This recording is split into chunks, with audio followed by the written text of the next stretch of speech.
കാരുണ്യവാനായ എൻ്റെ ഈശോയെ, കാണപ്പെടുന്നതും കാണപ്പെടാത്തതുമായ സകലത്തിൻ്റെയും സൃഷ്ടാവായ ദൈവമേ, അങ്ങയെ ഞാൻ സ്തുതിക്കുന്നു.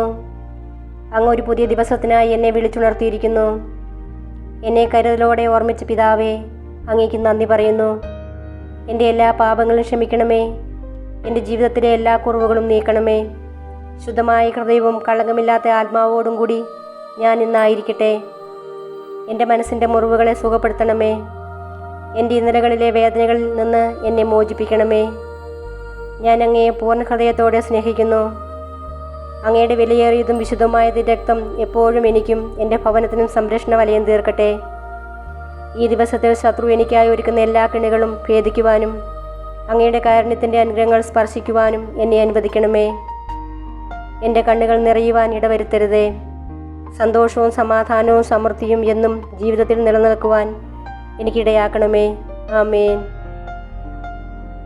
15-ാം സങ്കീർത്തനം. കർത്താവേ, അങ്ങയുടെ കൂടാരത്തിൽ ആര് വസിക്കും? അങ്ങയുടെ വിശുദ്ധഗിരിയിൽ ആര് വാസമുറപ്പിക്കും?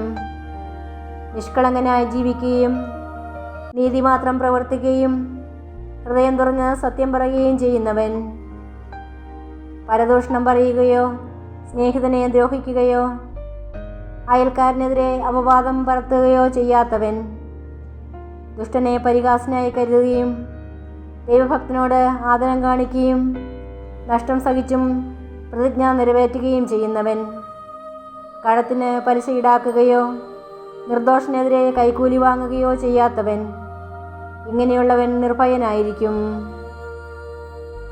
ഇന്നത്തെ വചനം. പ്രത്യാശയുടെ ദൈവം നിങ്ങളുടെ വിശ്വാസത്താൽ സകല സന്തോഷവും സമാധാനവും കൊണ്ട് നിങ്ങളെ നിറയ്ക്കട്ടെ. റോമ 15:13.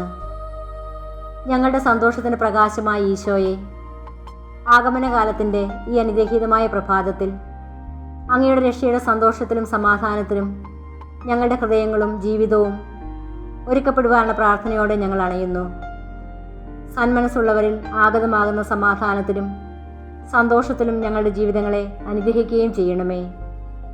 ഉണ്ണീശോയെ, അങ്ങ് ഞങ്ങളുടെ ഹൃദയത്തിൻ്റെ സന്തോഷമാകണമേ. ആമീൻ.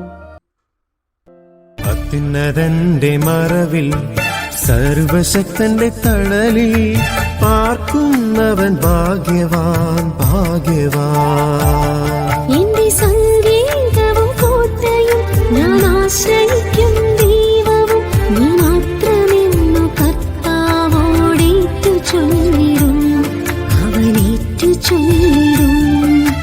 അത്യുന്നതന്റെ മറവിൽ സർവശക്തന്റെ